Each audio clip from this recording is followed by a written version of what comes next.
If you have ever sat beside someone you loved and discovered, in real time, that the person next to you was not who you believed them to be, this story is going to stay with you. Like this video right now and subscribe to this channel, because what unfolded on the Family Feud stage between one wife, her husband, and Steve Harvey is something that television almost never gets right. This one did. Let us get into it. There is a specific kind of moment that almost every person in a long relationship dreads, even if they never say so out loud. The moment when something small, an answer that comes too quickly, a name that appears where it should not, a tone that does not match the explanation, confirms a fear that has been living quietly at the back of your mind. That moment does not feel like a revelation. It feels like the floor dropping away. On a Thursday afternoon in a television studio in Atlanta, that moment happened to a woman named Loretta Simmons. It happened in public. It happened on national television. And it happened while Steve Harvey was standing 6 feet away with a microphone. What makes this story different from every version of it you have seen before is not the betrayal. Betrayal is, unfortunately, not rare. What makes it different is what Loretta did in the 90 seconds after the floor dropped away, and what Steve Harvey chose to do the moment he understood what he was looking at. Because Steve Harvey did not look away, he did not change the subject. He did not reach for the comfort of the game, show script, and pretend that nothing had happened. He stopped the show. And what he said, standing on that stage with the cameras still rolling, is something that people who watched it will carry for a very long time. Loretta Simmons was 50 years old when she stood on that stage. She had been born and raised in Decatur, Georgia, the youngest of 4 children in a household shaped by 2 working parents, and the particular self-sufficiency that comes from being the child who has to figure things out on her own, because the older ones have already claimed the attention. She was not the loudest person in any room she entered. She was, instead, the one who noticed things, the one who remembered details, the one who, as her mother used to say, always knew more than she let on. She had studied communications at Georgia State, worked for 15 years as an administrative coordinator at a mid-sized Atlanta law firm, and built a reputation there for being the person who held everything together without needing credit for doing so. Partners who had worked with her for years said the same thing. Loretta knew where everything was, remembered every deadline, and had the kind of institutional memory that made the office run smoothly even when everything else was in disarray. She was, professionally and personally, a woman of complete reliability and quiet authority. She met Vincent Simmons at a mutual friend's dinner party when she was 31. He was charming in the way that certain men are charming, effortlessly social, generous with his attention, the kind of person who made you feel, when he was focused on you, that you were the most interesting person in the room. They dated for 2 years, married, settled in Stone Mountain, and built what appeared, from every external vantage point, to be a comfortable and functional life. Vincent worked in logistics management. They had one son, Deshaun, now 22, who had inherited his father's ease and his mother's observational precision in equal measure. The marriage had been, for most of its 18 years, adequate rather than exceptional. Loretta would have said this plainly if asked, though she would not have said it as a complaint, simply as an accurate description of a long relationship between 2 people who had grown in different directions without either of them quite acknowledging that it was happening. She had accommodated Vincent's rhythms for years, his late nights, his work trips, the incremental withdrawal of presence that she had attributed, over time, to stress, to age, to the ordinary cooling that long marriages sometimes produce. The phone had been the first real signal, not the phone itself. She had never gone through his phone, had never believed herself to be the kind of woman who would. It was the behavior around the phone, the way it was always face down, the way he took calls in the garage, the way on 2 occasions in the preceding 6 months, a notification had appeared on the screen while she was near it, and he had crossed the room with a speed that was not consistent with the urgency of a logistics manager receiving a work message at 9 in the evening. Loretta was a woman who noticed things. She began to notice more carefully. What she found over the course of several weeks of quiet attention. Not snooping, not confrontation, but the patient assembly of observable facts by a woman who had spent 15 years in a law firm understanding how evidence accumulates, was consistent and damning. There was someone. The relationship had been ongoing for at least 14 months. Vincent had been, by every measurable indicator, conducting himself as a man who intended to continue doing so indefinitely. She had not confronted him. Not yet. She was, by temperament and by professional training, a woman who did not act before she was ready. She was getting ready. And in the meantime, their son Deshaun, who knew nothing of what his mother had discovered, had applied for Family Feud on behalf of the family. It was something he had been wanting to do for years. A bucket list item for a young man who had grown up watching the show with his grandmother. He came home one afternoon with the news that they had been selected, and Loretta had looked at her son's face, lit up with uncomplicated happiness, and said yes. She had her reasons for saying yes that went beyond Deshaun's happiness. She was not yet certain what those reasons fully were. She understood, in the way that people understand things before they can articulate them, that the day was going to matter in ways she could not predict. Day of the taping arrived on a Thursday in early spring. The Simmons family, Loretta, Vincent, Deshaun, Loretta's sister Cynthia, and Deshaun's girlfriend Amara, came into the studio with the surface appearance of a family that has organized itself for a pleasant afternoon. Cynthia, who knew everything, had been briefed by Loretta the previous evening and had arrived with the composed readiness of a woman who has been told to hold the line and intends to hold it. Vincent arrived with the ease of a man who has no reason to believe the afternoon will be anything other than straightforward. The family they were facing was the Nangayan family from Nashville. 5 members, close and energetic, with the kind of genuine enthusiasm that comes from a family that has been looking forward to this for months. They were warm and immediately likable, and the contrast in energy between the two groups was noticeable to the production staff from the first moments backstage, though its source was not yet apparent.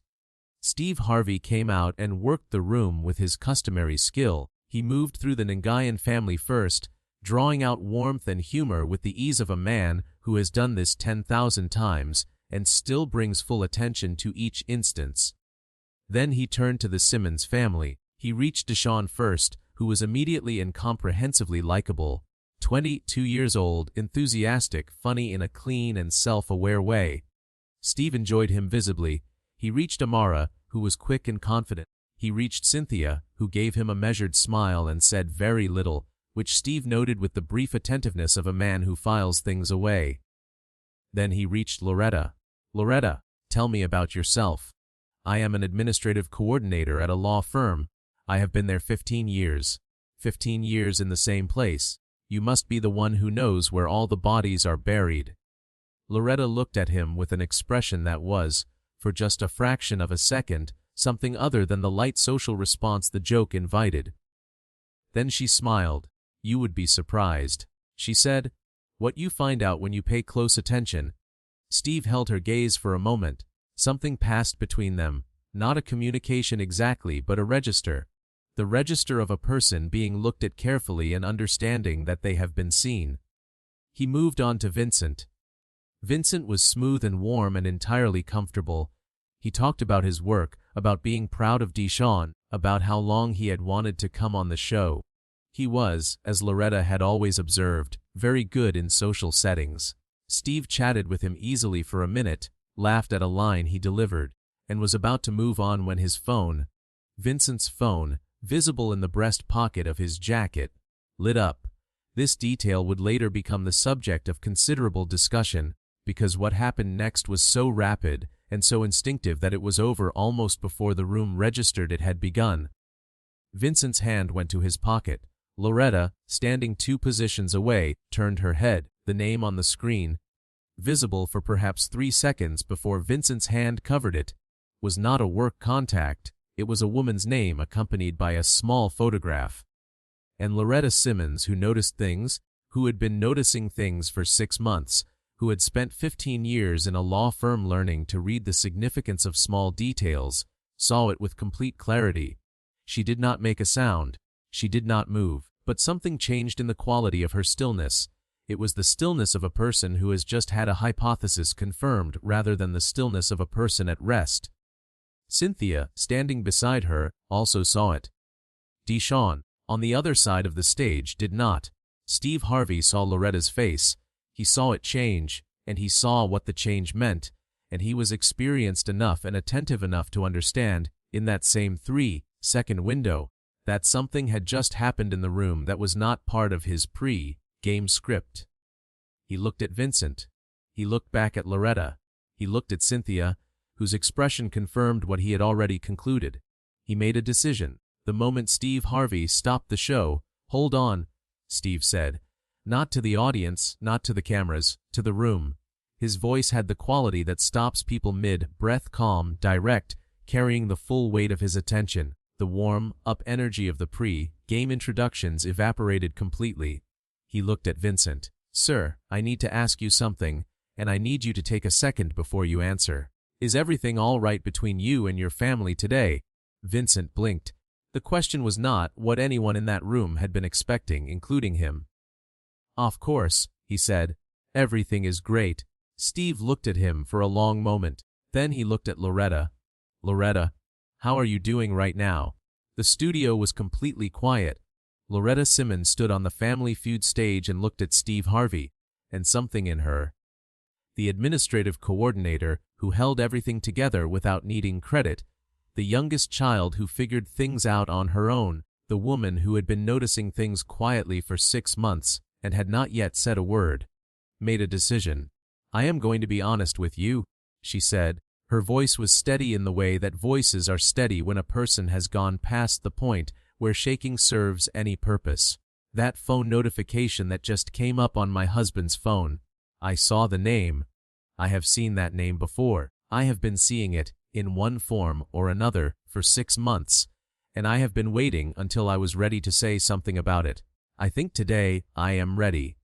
The studio held a silence so complete that it seemed to have physical weight. Deshawn's face, visible at the edge of the stage, moved through several expressions, in quick succession: confusion, then the beginning of understanding, then a very young man's grief at discovering that the adult world contains something he had not been prepared for. Vincent Simmons stood very still. Steve Harvey looked at him. "Vincent, your wife just said something very significant. I am going to ask you to respond to it honestly, right now in this room. Can you do that?" A long pause. Then, very quietly, "Yes. Is what she is describing true?" Another pause. The longest pause in the room's recent history. "Yes," Vincent said. "It is true." The audience responded in the way audiences respond when something real has landed in a space designed for entertainment, not with the organized enthusiasm of a game show crowd but with the raw, uncoordinated sound of several hundred people encountering something they were not prepared for. Some people were crying. Several were audibly speaking. One woman in the third row had her hand pressed over her mouth and was shaking her head slowly. Deshawn walked off the stage. Not in anger. In the measured, deliberate way of a young man who understands that he needs to not be in front of cameras for the next few minutes. Amara followed him. Cynthia did not move. She stood beside her sister with the stillness of someone who has been waiting for this moment and is now simply present for it. Steve Harvey stood at the center of all of it and said nothing for a long moment. The room waited. When Steve Harvey spoke, his voice had a quality that his regular viewers would recognize from his rarest moments on the show, not the entertainer's voice, not the host's voice, but the voice of a man who has something specific to say and has decided that the moment requires him to say it without the protection of performance. "I want to say something before we go any further," he said, addressing the full room but looking at Loretta. "And I want everyone in this studio and everyone watching at home to hear it." He paused. What this woman just did took more courage than most people will ever be asked to demonstrate. She did not fall apart. She did not cause a scene. She stood here and she told the truth, simply and clearly, in the most public way imaginable, at a moment she did not plan and did not control. That is not weakness. That is the specific kind of strength that only comes from a person who has already done all of their falling apart in private and has now decided that the truth deserves to be said out loud. He turned to Vincent. Vincent, you just admitted, in front of your wife and your son and this entire studio, that you have been dishonest in your marriage. I am not going to make this a spectacle, but I am going to ask you to do one thing. I am going to ask you to look at your wife and say what you should have said a long time ago. Not for the cameras, not for the audience. For her. Because she has been carrying something that was never hers to carry, and she deserves to hear you take it back. Vincent Simmons looked at his wife. Whatever he had been, smooth, socially confident, practiced in the management of difficult situations, was entirely absent. He looked like a man stripped of every resource except the bare fact of who he was and what he had done. Loretta, he said. His voice broke on the first syllable and he steadied it. I am sorry. I have been wrong. I have been wrong for a long time, and I have been lying to you, and I am sorry. You deserved better than this. You deserved far better than this. Loretta looked at her husband for a long time. Her expression was not the expression of a woman receiving something she wanted. It was the expression of a woman receiving something she had already grieved. An acknowledgement arriving too late to change anything, but still, in some small and specific way necessary. She nodded once. Then she looked away. Steve Harvey gave the moment its full weight. Then he turned to the audience and spoke with the directness of a man who has decided that the occasion requires clarity rather than comfort. There are people watching this right now who know exactly what Loretta has been living with. Not because they have been through the same specific situation, but because they know what it is to carry a truth in private for a long time. To know something that the person next to you is relying on you not to say, and they know what it costs. It costs you sleep. It costs you the ability to be fully present in your own life. It costs you a kind of lightness that you do not fully understand you have lost until you are somewhere unexpectedly, where you put it down. He paused to let that settle. Loretta just put something down today. She did not plan to. But the moment arrived, and she met it. And I want to say to her directly, you are going to be all right. Not because I know the details of your situation, or what comes next for your family, but because I have watched you in this room for the past 20 minutes, and I have seen a woman who knows exactly who she is. That does not go away. Whatever happens next, that does not go away. The standing ovation was immediate and unanimous. Cynthia put her arm around her sister. Loretta stood very straight and received it. The game resumes. Deshawn returned to the stage after a few minutes, composed and quiet. He stood beside his mother and did not speak, but placed his hand briefly on her shoulder in a gesture that communicated everything a 22-year-old can communicate when words are insufficient. The production team, following Steve Harvey's lead, had held the show's rhythm rather than abandoning it entirely. Steve made the decision to continue, not as though nothing had happened, but as the next thing that was going to happen, with full acknowledgement of what had preceded it. They played the main game as a 4-person team. Deshawn, Loretta, Cynthia, and Amara, who had returned alongside Deshawn. Vincent participated but stayed peripheral, understanding without being told that the team had reorganized itself around its center of gravity. The Ngayan family played well and with genuine grace, the kind extended by people who understand that they are sharing a stage with something beyond a game show today. The Simmons team won. Loretta was, as she had been professionally for 15 years, the person who held everything together. She played with the calm precision of someone who has spent the last 30 minutes doing something very hard, and is now doing something comparatively straightforward, and finds the contrast clarifying rather than deflating. For fast money, Deshawn went first. He played for his mother with the visible, undisguised intention of a son who wants to give her something. He scored 146 points. That left Loretta needing 54 from 5 questions.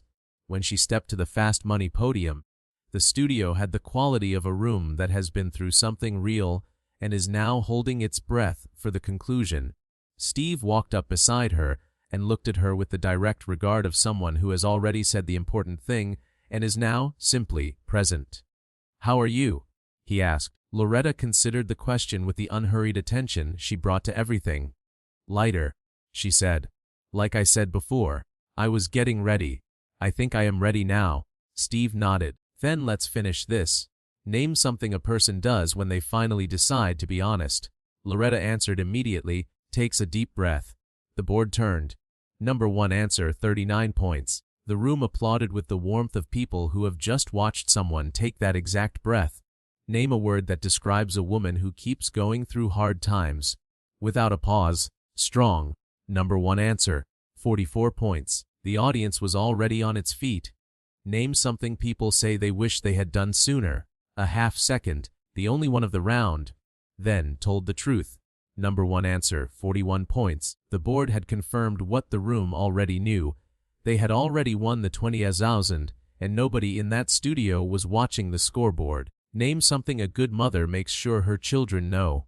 Loretta's answer arrived quietly and with complete certainty. Their worth. Number 1 answer, 38 points. Last question. Name something a woman finds when she stops pretending everything is fine. Loretta Simmons stood at the podium and looked at the question and thought, in that moment, about 15 years of noticing things and saying nothing, about the phone face down on the counter, about 6 months of patient, private assembly of facts she already knew, about a Thursday afternoon in Atlanta she had not planned but had, perhaps, been moving toward for a very long time. Herself, she said. The board turned. Number 1 answer, 43 points. What happened in that studio in the seconds that followed was not a game show reaction.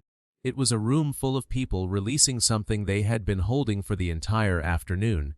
The response was sustained and unanimous and entirely genuine, the kind of response that cannot be manufactured and cannot be repeated, because it belongs entirely to the specific weight of what had happened in that specific room on that specific Thursday afternoon, and to the woman who had stood in the center of it and answered 5 questions with her whole life. The episode aired 7 weeks after taping.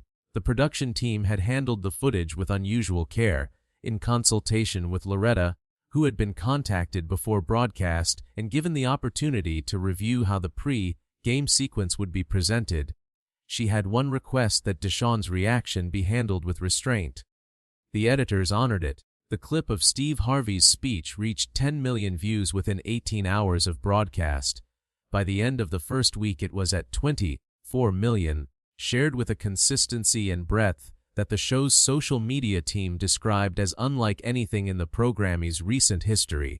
The response was not clustered in any particular demographic or platform.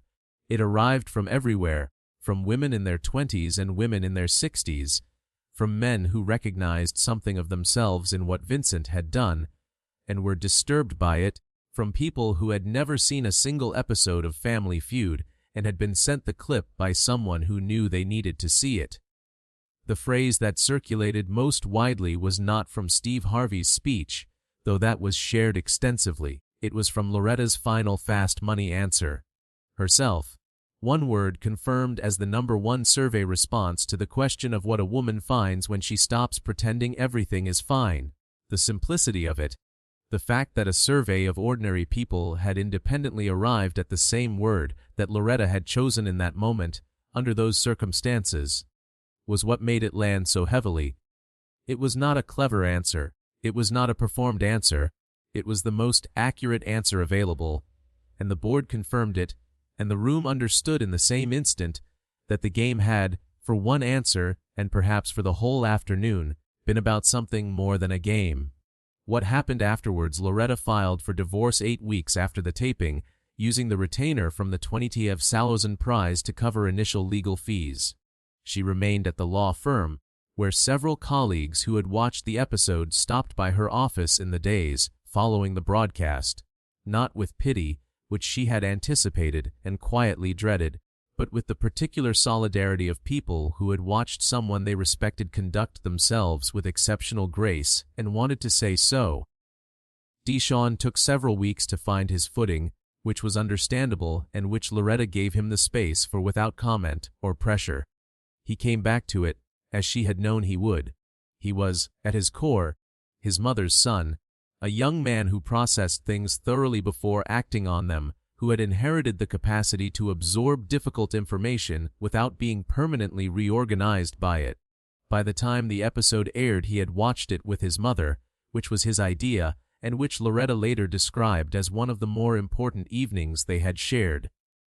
Cynthia, whose contributions to the day's events had been entirely non-verbal and entirely essential, was asked in a brief interview what she had been thinking during the pre-game sequence.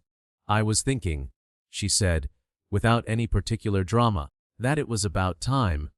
Vincent Simmons moved out of the family home within 3 weeks of the taping. He did not contest the divorce proceedings.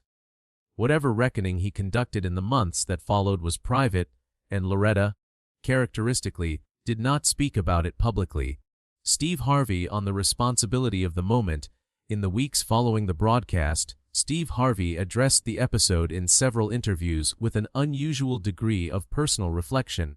He spoke not about what he had said on stage, which he described as straightforward, the only thing that seemed right at the time, but about the decision to stop the show in the first place. "There is a version of that afternoon in which I see what I saw, file it away, and keep the introductions moving," he said.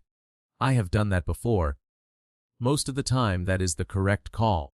A television stage is not a therapy office, and I am not a counselor. But there are moments when something is happening in the room that is more important than the show, and the only honest thing to do is acknowledge it. I saw something in Loretta's face when that phone lit up. I saw what it meant, and I made a decision that it was not going to happen in front of me without being named." He was asked what had guided that decision, given the risk of making the situation worse, of overstepping, of turning a private pain into public spectacle. His answer was precise. Loretta was already in public. The spectacle, if you want to call it that, had already been created by what happened with that phone. The question was not whether this was going to be a moment. It already was one. The question was whether it was going to be a moment where she was alone with it, or a moment where someone acknowledged what she was dealing with. I chose to acknowledge it. I would make the same choice again. He also spoke at some length about the specific quality of Loretta's composure throughout the afternoon, what he described as the composure of someone who has already done the internal work and is no longer in the crisis, but has not yet had the space to formally exit it. She was not falling apart on that stage. She had already fallen apart somewhere private over 6 months and had put herself back together. What I was watching was a woman who had already decided what came next and was simply waiting for the right moment to step through the door. I did not give her courage. She already had it. I just opened the door a little earlier than she might have done it herself. The lesson that travels Loretta Simmons' story is not, at its core, a story about infidelity. Infidelity is the circumstance. The story is about something that precedes it and survives it. The particular experience of a person who knows a difficult truth and carries it privately, who waits until they are ready, and who when the moment comes meets it with the fullness of who they are rather than with the distortion of who the circumstances have been trying to make them. That experience is widely shared. The specific shape of it differs enormously from person to person. The difficult truth being carried may be a failing marriage, a family illness, a professional situation, a private grief, any of the things that people absorb in silence while continuing to function in public. But the experience of being someone who notices, who assembles, who waits, and who eventually says the true thing with more composure than the situation seems to warrant. That experience is recognized by a great many people who watched Loretta that afternoon and felt, with unusual clarity, that they were watching themselves. Steve Harvey's intervention mattered not because it was dramatic, though it was. It mattered because it modeled something that is rarer than it should be, the willingness of someone with power in a room to use it on behalf of truth rather than comfort. He could have chosen comfort. Comfort would have been easier, smoother, and would have left Loretta standing on a game show stage with something unacknowledged happening to her in front of a live audience. He chose truth instead. That choice, and the composure with which Loretta received and rose to meet it, is the whole of the story. Loretta's house in Stone Mountain, the one she kept in the settlement, has a room at the back that she has slowly been making entirely her own in the months since the divorce. A desk, a good lamp, The books she always meant to read and never found the time for during the years of managing someone else's rhythms alongside her own. On the desk, in a plain wooden frame, is a photograph of her and Deshawn taken about 3 weeks after the episode aired. They are at a restaurant somewhere, and they are both laughing at something outside the frame, and the quality of ease in both of their faces is entirely real. There is no caption. There is no quote. There does not need to be. Herself. That was the word Loretta gave when Steve Harvey asked what a woman finds when she stops pretending everything is fine. The board confirmed it. Number 1 answer, 43 points. And in living rooms across the country, in the particular silence that follows something true being said on television, millions of people heard it and understood, without needing it explained, exactly what it meant and exactly why it mattered.